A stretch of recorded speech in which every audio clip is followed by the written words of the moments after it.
Leadership is the capacity to translate vision into reality. We bring to you today a leader whose journey has been a story that teaches life lessons. The veteran of our flexible packaging industry with over 3 decades of hands-on experience, leading from the front, an organization which introduced the latest cutting-edge technologies of flexible packaging to India. Someone who made his organization the packaging school for the Asian region, famous with the title Serial Innovator. Many of his team or those who has worked with are leading the packaging industry in India today. Ladies and gentlemen, join me in welcoming none other than Mr. Suresh Gupta, former chairman, Huhtamaki PPL, now an angel investor and mentor of startups, primarily in the social impact space. I'm so honored and thrilled to have you on my show. A very warm welcome to you, sir. Insights with Nidhi Verma. Thank you, Nidhi. It's great to be here. When I was doing the prep for this session, Suresh sir, and speaking to the industry colleagues, everyone had to scratch their heads. What are you going to ask him? What are you going to ask the encyclopedia himself? Google will have all the answers. So I'm going to straight begin the session. You have headed the billion-dollar flexible packaging business for Huhtamaki for 6 years. Who better to ask about the global perspective of the flexible packaging industry? The flexible packaging industry globally is probably the industry which caters to the maximum swath, the maximum width of industries, whether they be FMCG, fast-moving consumer goods, or whether they be in the agricultural space, or whether they be in space, whatever. Everything needs packaging, and flexible packaging globally is considered one of the finest ways of packaging for a plethora of reasons, which is well known.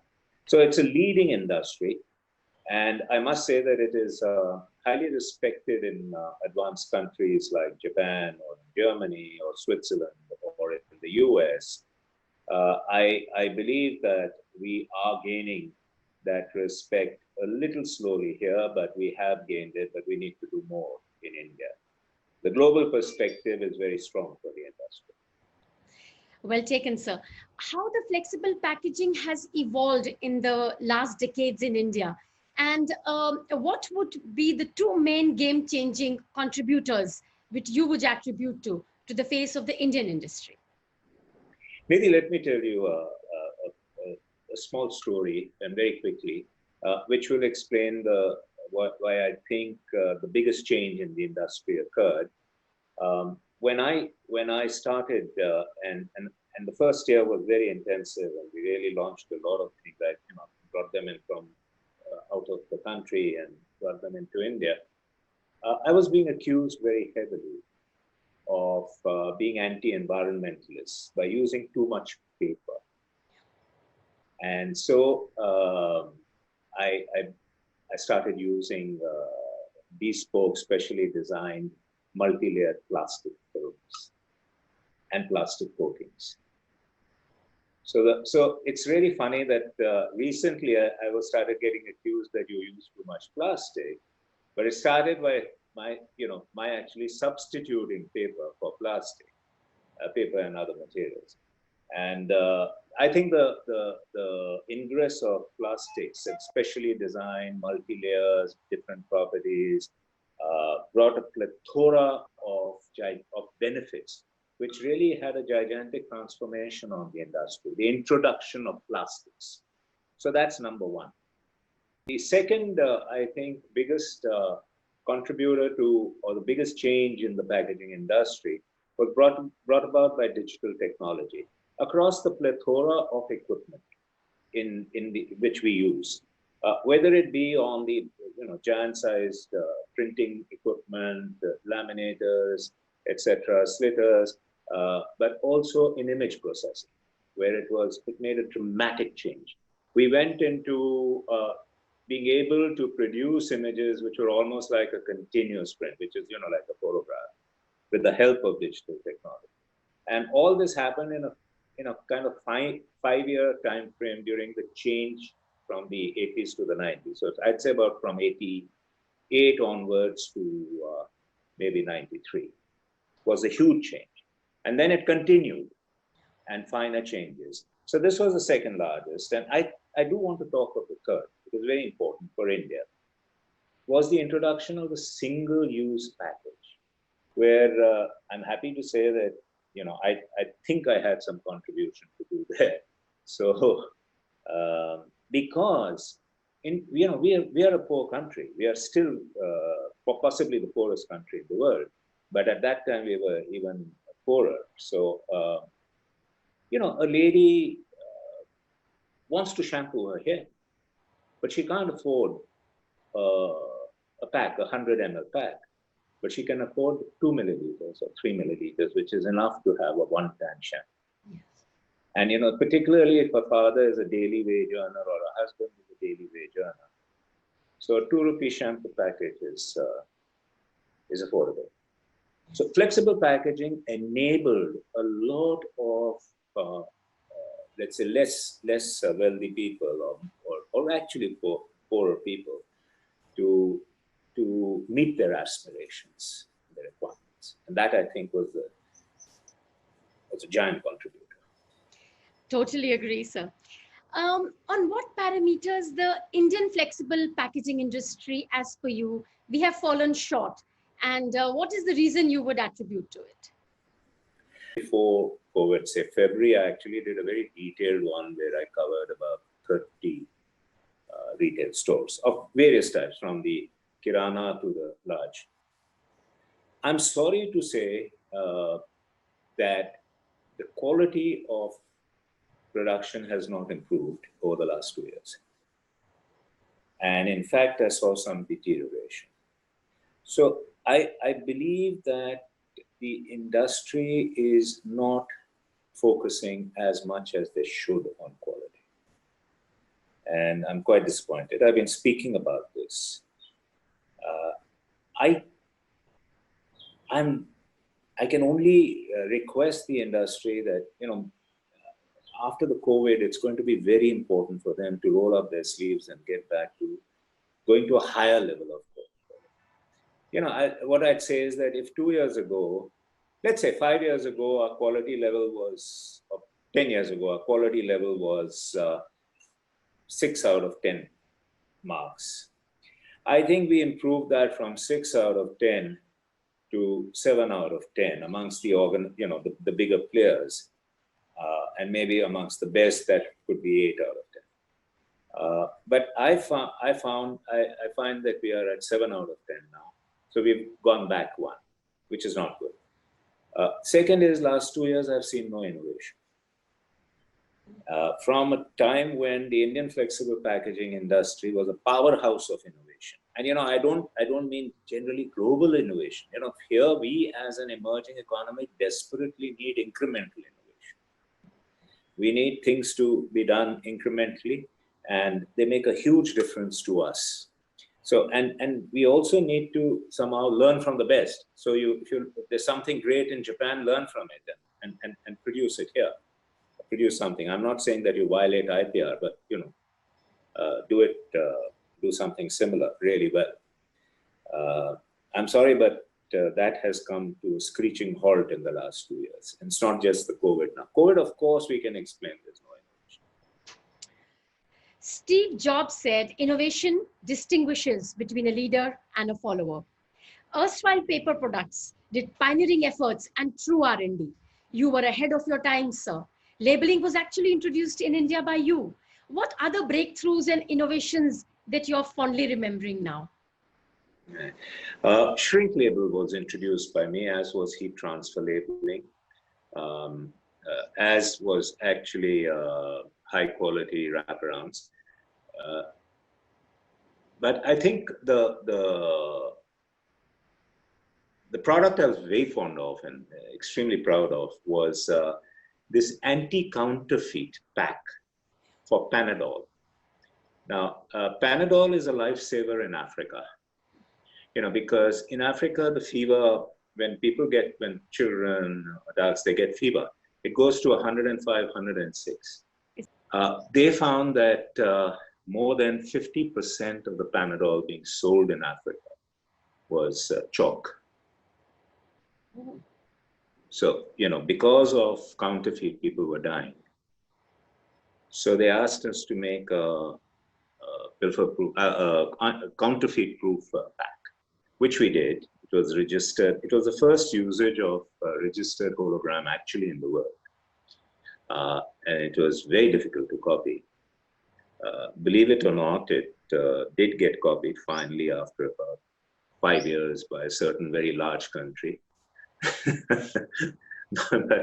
but in the sense that the counterfeiters could then use that. But for 5 years, our package saved a lot, maybe a million lives.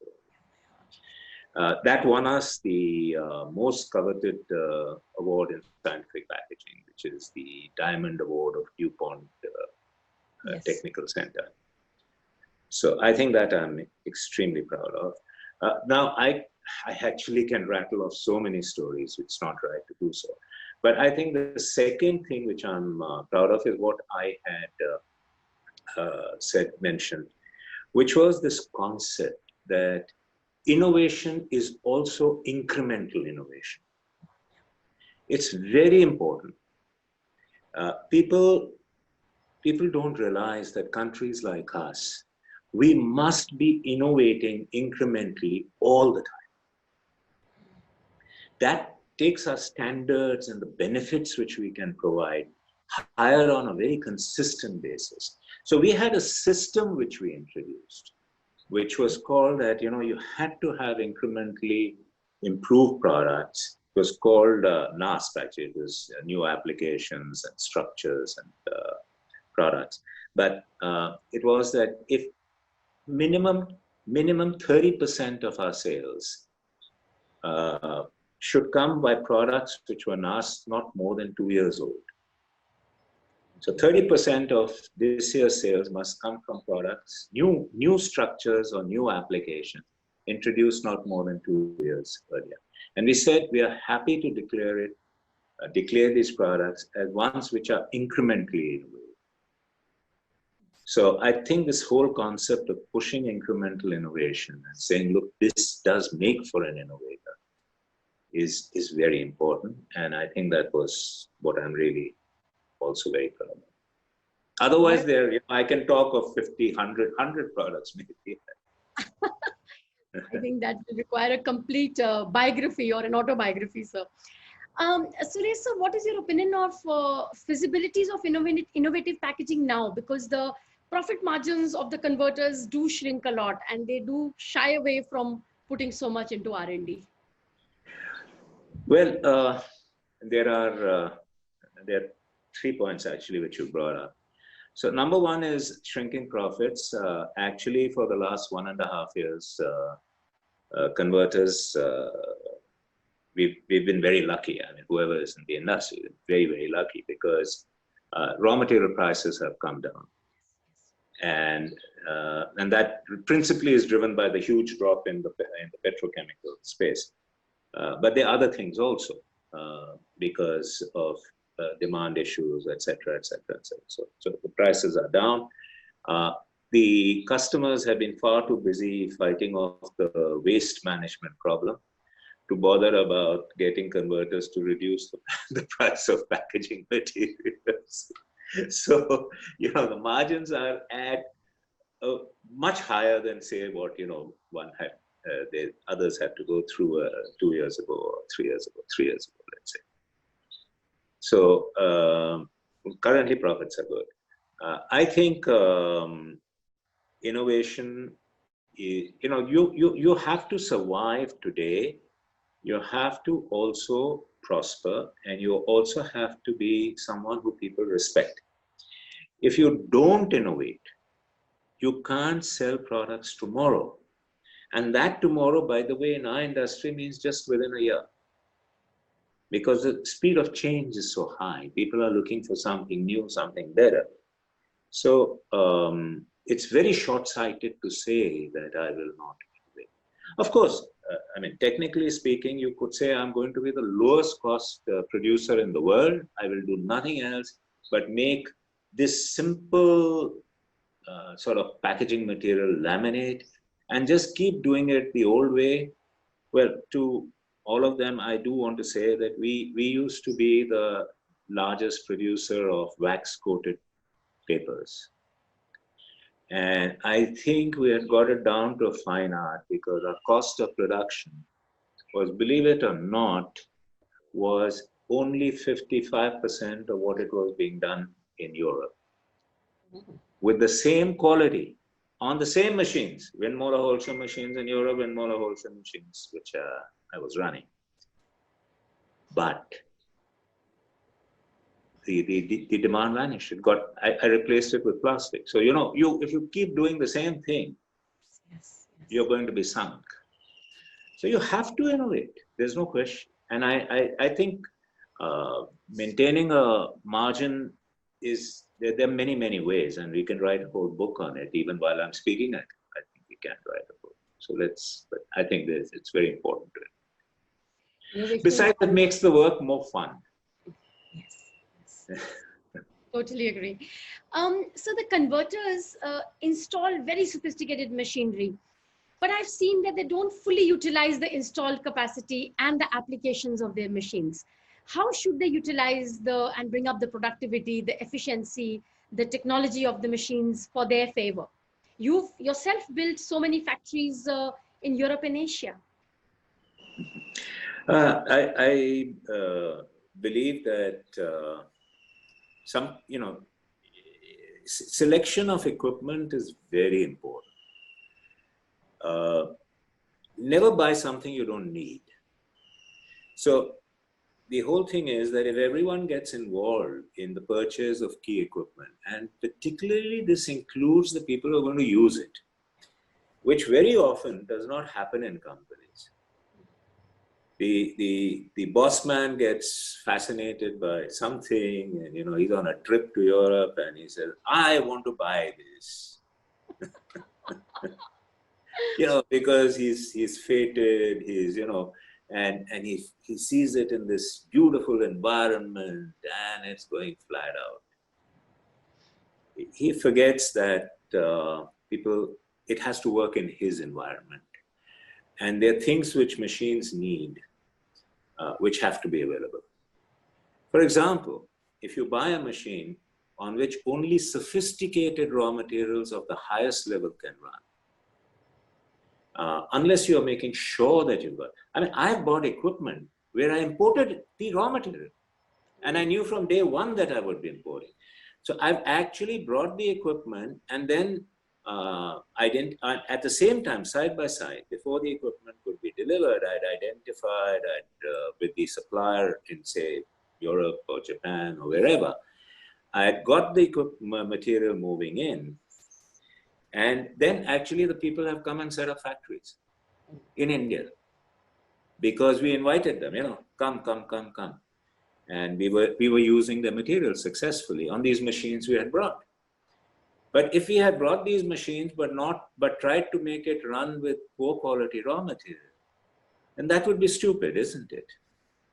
So then what's the level of training which you're giving your people? Is training very high on your priority? That's very important. It has to be very high on your priority.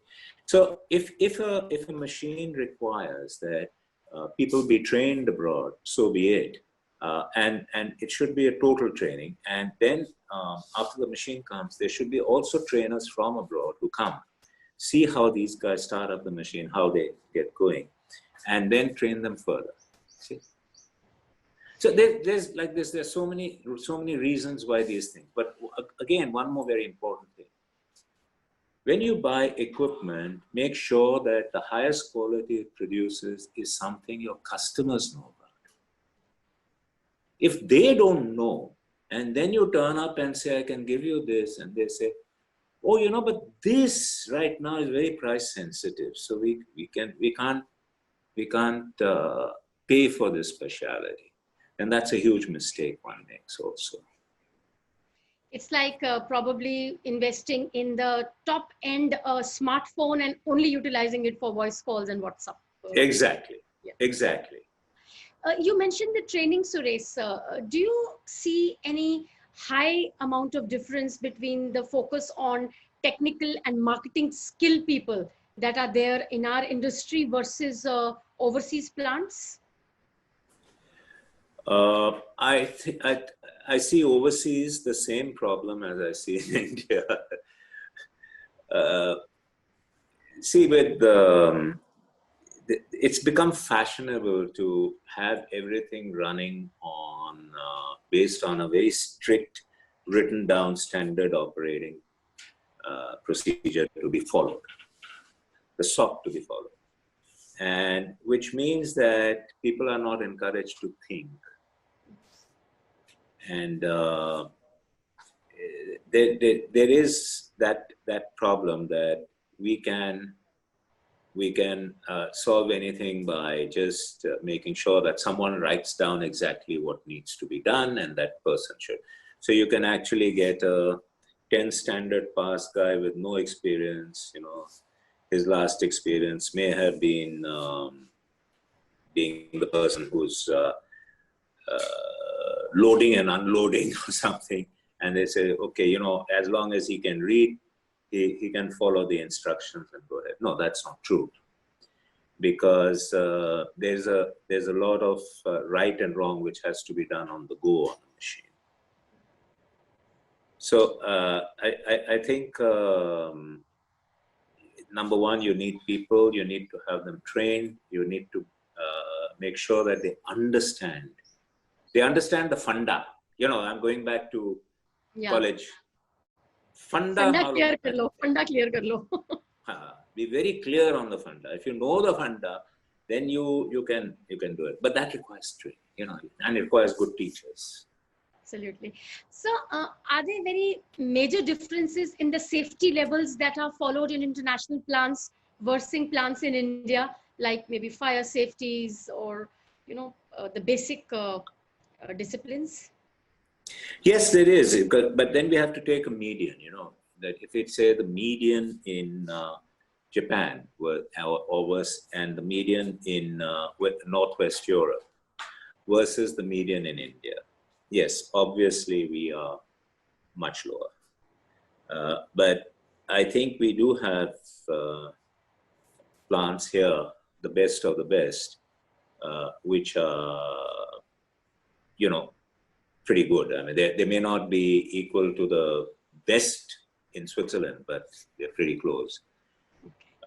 That's heartening to you. Yeah, I think the whole thing is that the median needs to be raised.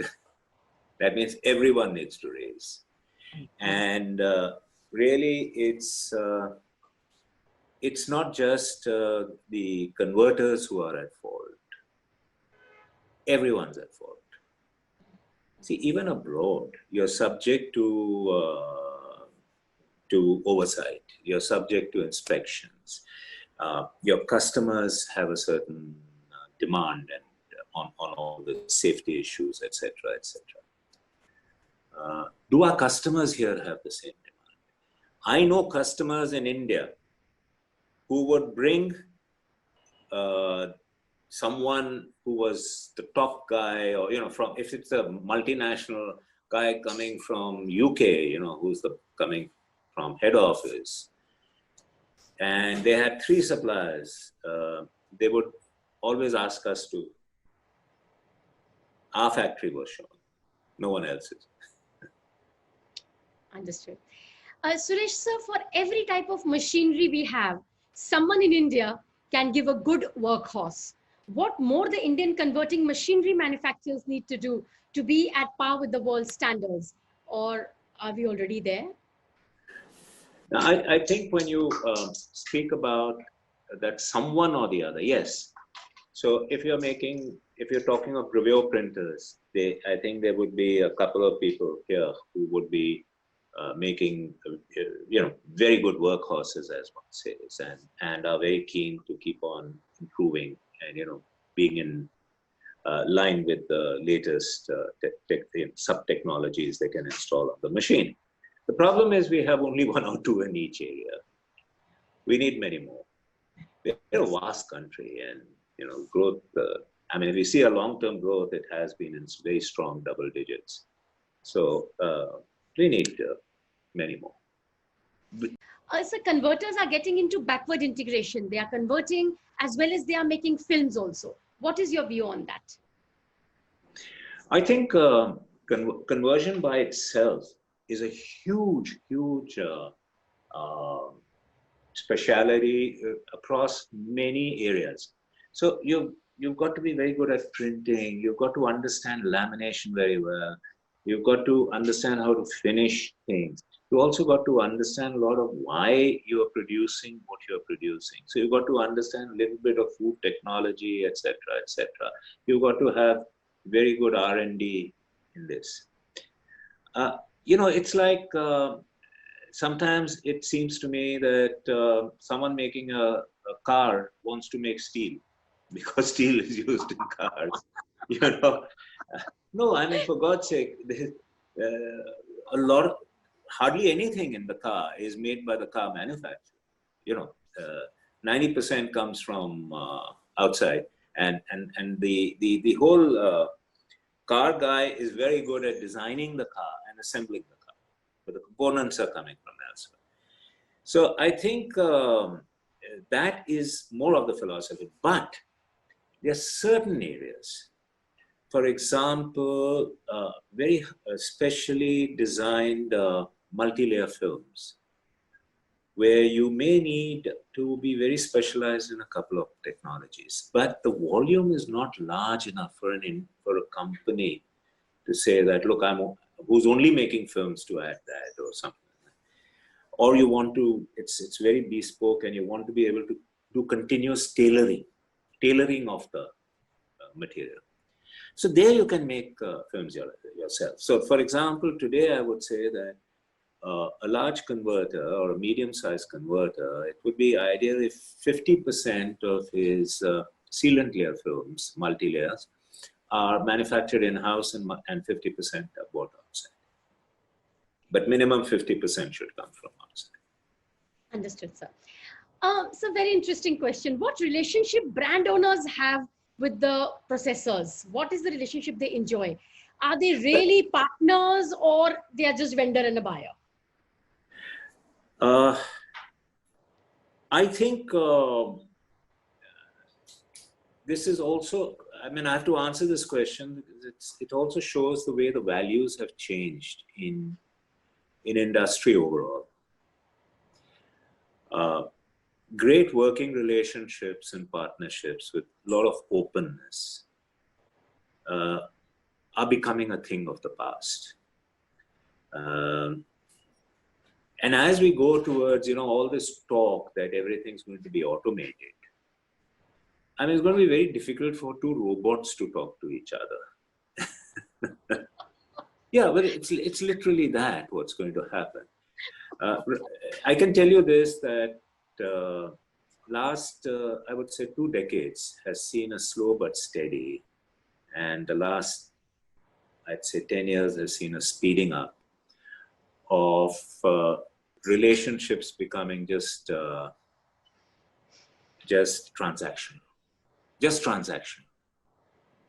And, what do you do when the leader of the most powerful country in the world seems to be operating in a transactional manner? So, a certain gentleman who's really brought down the...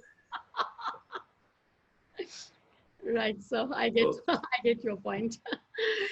Suresh, sir, what are our country's prospects for multiplying exports for our sector? I believe we have a huge potential, but we have huge issues which are mainly to do with the governance of the country. I think the industry is hampered by tremendous inefficiency in supply chain running in the country. It used to take me, and I believe the same is the position today, 12 days to board, that from my factory material leaves, to board a ship to board a ship was the 12th day. I mean, in Vietnam, where I built a factory, it takes 2 days.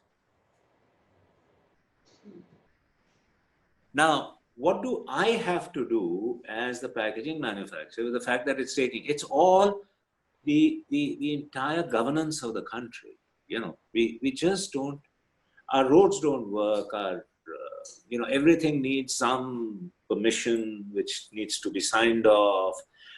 Ports are clogged. Ships are waiting outside for 6-7 days.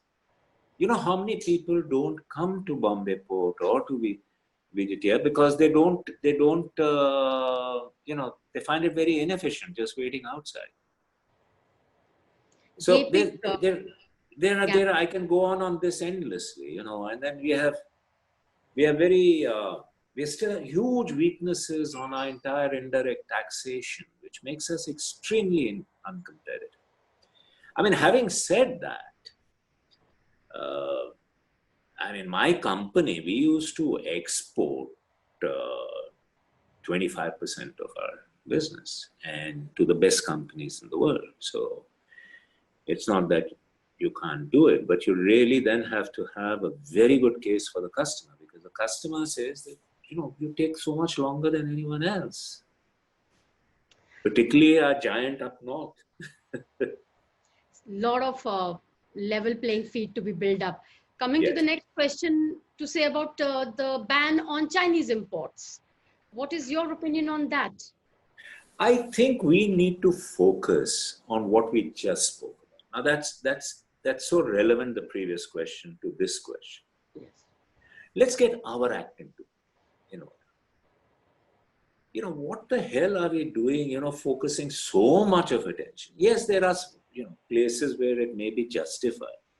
But for it to keep getting the headlines is bloody nonsense. I feel very strongly about it. Here, what we need to do is focus purely on making better factories, much better supply chain capability, so much, which we can be much prouder of ourselves as people. Why are we being negative?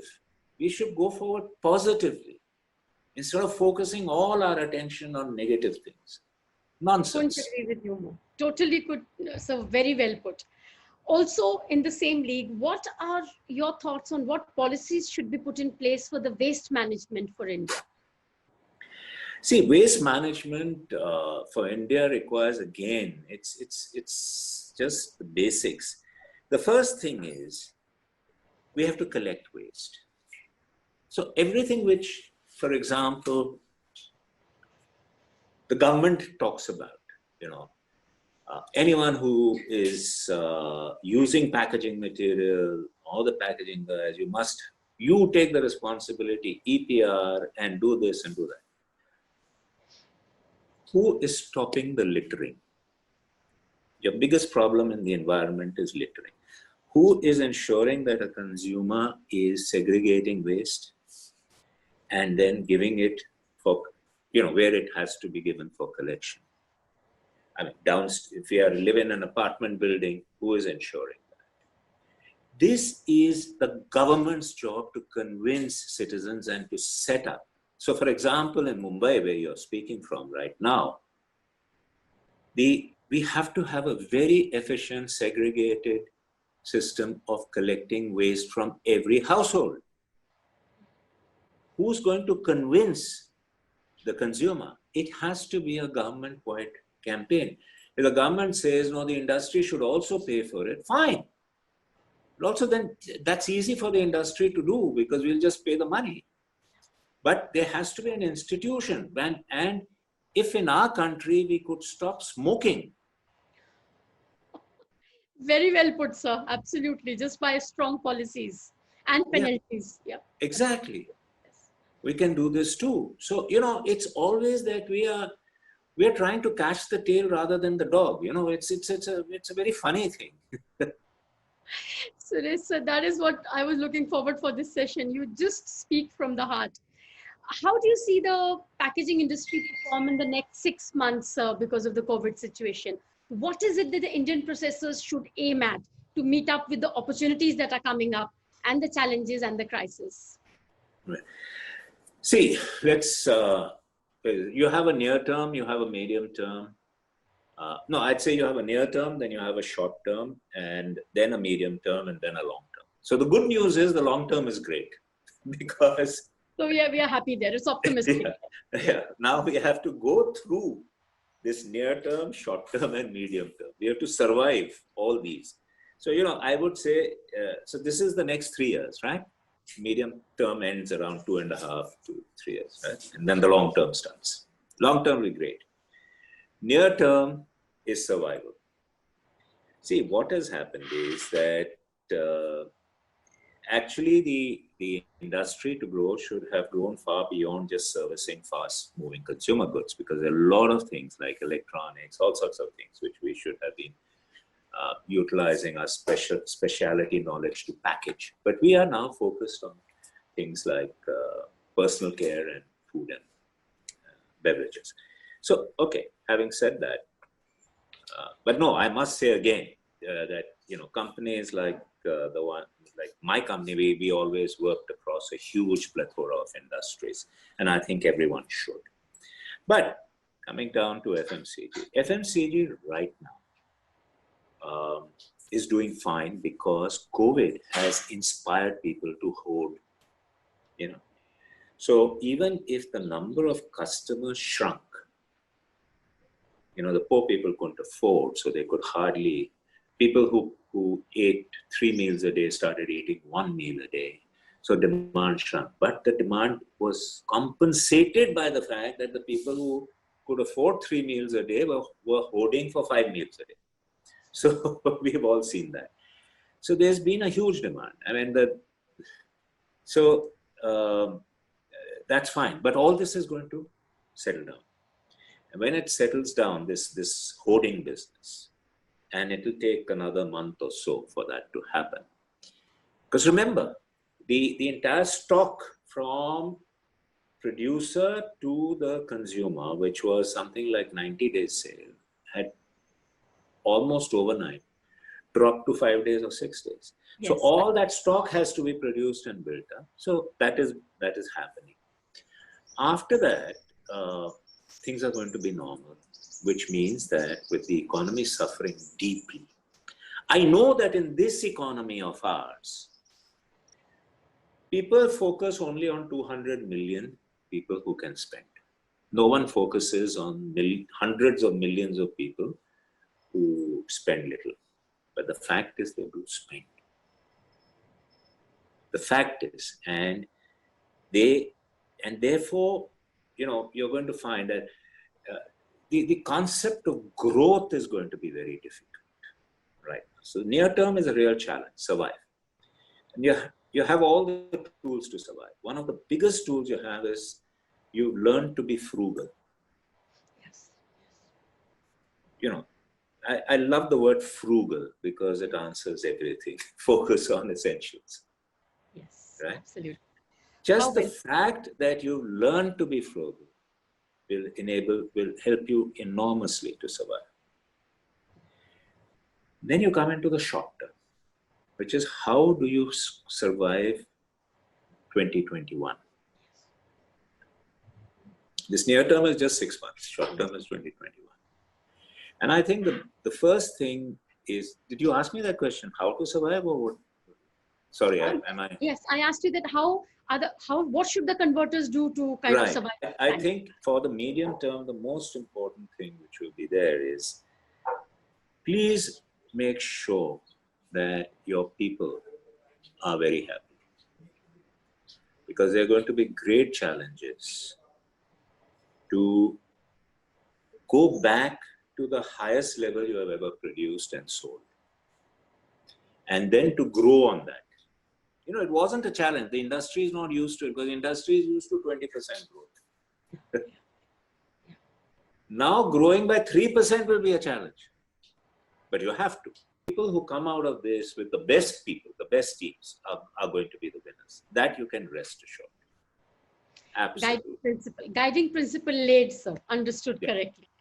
In your extremely long career, sir, you may have come across situations which have been as demanding as the pandemic itself. Would you remember one such incident? Well, the floods. So, we had 4 manufacturing plants, and the mother plant was Thana, of course, where we were born, and we had 4 main. I mean, we had many more specialized, but the main plants were 4. And Thana came under 5 feet of water, and everyone wrote off the plant. And it's 100% write-off. In our business, because people need the material time, and Thana is the export plant, the main plant which exports, or was at that time the main plant which exported. When customers don't get material, even if they like you and love you and everything, which, particularly in export, we had some very powerful relationships. They have to buy material. So they buy from others and they introduce new suppliers. And then getting back your share is very difficult. Right? So when people said that, and I had expert analyzers who were there within 24 hours. They said, look, this is not going to recover. Mr. Gupta, please write this factory off and start thinking of what you can do in the other factories to expand. And I said, no, we will be in production in 15 days. I don't think the team believed it. I mean, this is of a factory which said it will never recover. We were producing on the 21st day. On the 21st day. Imagine 5 feet of water, very delicate equipment, all electronic.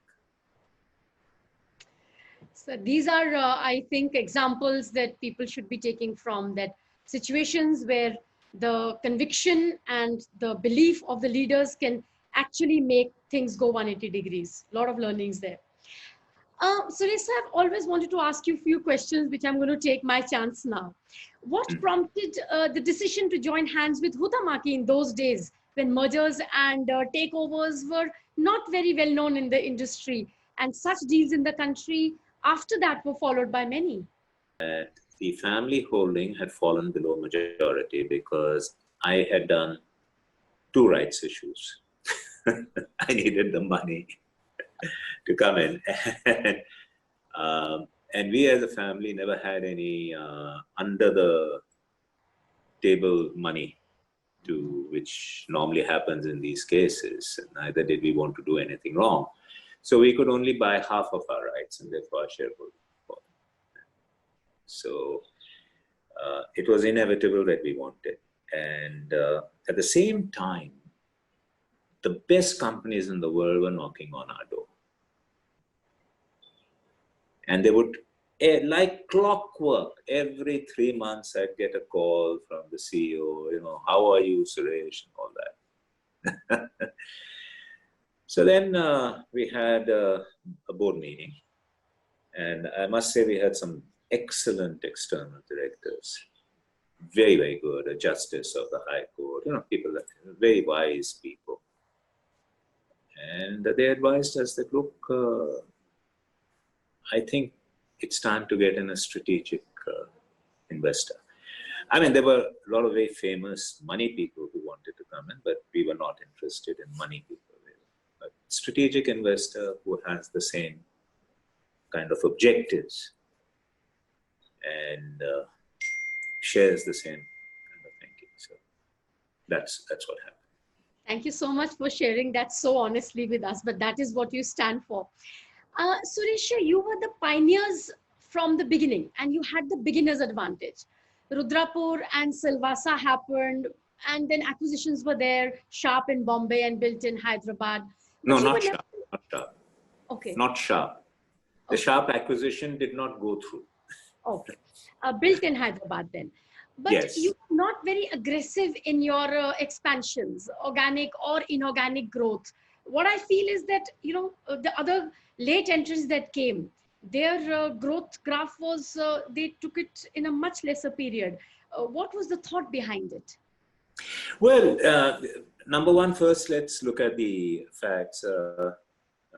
When I came back to join the business and started being responsible for the business, the annual sales were 23 crores. When I left, there were 2,400 crores. So I think 100 times in 30 years, not too bad. Not too bad. A Harvard case study, sir. Yeah. So could we have been more aggressive? Possibly, yes. In fact, I believe that we could have done a couple of things, but at the same time,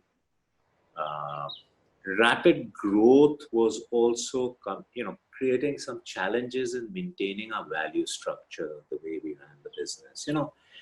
It was one thing to have 4 factories or 3 factories, and it was quite another to have 15 of them.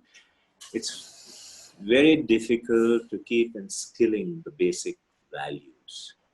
So you need some time to do that, and to do that well. Fair enough, sir. I've understood that clearly, to maintain the balance between growth and sustainable value system. But I think 100 times in 30 years is not too bad. Well done, sir. Well done. Well done. You have been in the driving seat, and then you had a team who were managing your company at the positions of CEOs and MDs. Was there any difference in ideology of your way of working and their way of handling the company operations, strategy, people? One of the very nice things about the Homo sapien is that no two people are alike. Suresh sir, what would you say was your big failure, which was close to your heart, but either an innovation or any blueprint plan that did not go through? From there also we could have a learning. I really thought the country was ready for stretch sleeves. I wanted to make the machinery also, which could be used by customers, which we somehow never succeeded in. And part of the reasons is that our partner in Europe somehow, there was a problem they had internally, and they collapsed. So we didn't get. Similarly, on heat transfer technology, a giant was very scared of, global giant was very scared of that technology. So he bought it abroad, and we ran into trouble as a result. I think there were some things like this which were quite significant. And maybe we could have done things, we could have been better at foreseeing things, that this could happen, so that we put in enough safeguards. Maybe we could have had more than one person to depend on. These are things where you make a mistake. So you have to look at everything in totality. Another thing is that I'm very proud of the fact that some of our people are CEOs today of companies. Yes. I'm very, very proud of that. But I wish that at least, you are going to lose people. There's no. Suresh sir, I think you should be either writing your autobiography yourself, or you should allow me to write your biography, because it is going to be, I think, a textbook for the IIP for sure. Your panache for designing the packaging design for brand owners has been established. I remember the paperboat campaign. If you remember, I'd come to your office once, and the digital printing for Coca-Cola with the mom and dad and the whole family, that was a beautiful campaign. Hope you will continue to mentor on the innovation and marketing and designing. I'm very happy to contribute on an honorary basis, anything which I. Okay. So you follow many passions, huge patron and collector of art. Are you going to be opening a museum? Because I know the kind of art that you have, from the contemporary to the tribal artists to the renowned artists who represent India. I think you cover the whole canvas. I'd had the opportunity of seeing some of it. Do you have any pieces that you have wanted to have and still are not in your collection, in your bucket list? Well, yes, I'm interested in very many genres of art. So it's moderns, which are like Hussains and Razas, etc., but also the contemporaries, Atul Dodia, Jitesh Kalat, and the like.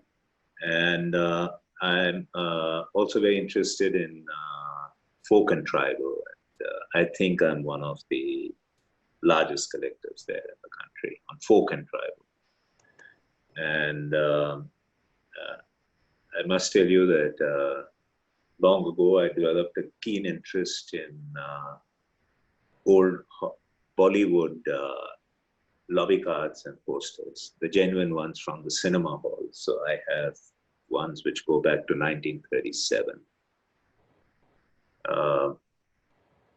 So there's a wide collection, but one I would have loved to own a painting, a small one, just a small, tiny one, but a proper painting, and not just from a sketchbook, but a proper small painting done by Amrita Sherwood. Because her life was fascinating. She passed away at the age of 28. Yes, yes. But I think by 28, she had done more in her life than people do at 3 times her age. Yes. Fascinating, and a fascinatingly attractive person. Yes. So I do have some photographs of her, which I got from her grandnephew, Vivan Sundaram. But I would love to possess. But, the problem is that so would the National Gallery of Art. So they do have quite a few, but they're always very, very acquisitive of anything she does. I'm sure a museum is in the making, sir, at least a digital one. Suresh, sir, you've been an avid follower of cricket, I understand, from your friends and colleagues. But like many others.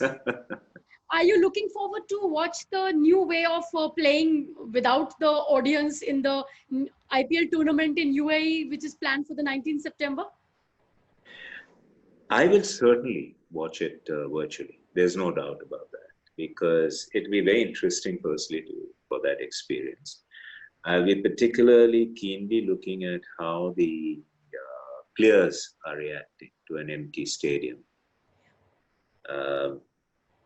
I believe that with this break, actually, the players will do a very good job, because they will be dying to play and dying to show that, they are as good as they were. And there are going to be a lot of newcomers who are. So I think it'll be very, very interesting, personally. The tigers out of their prison, sir. Yes, exactly.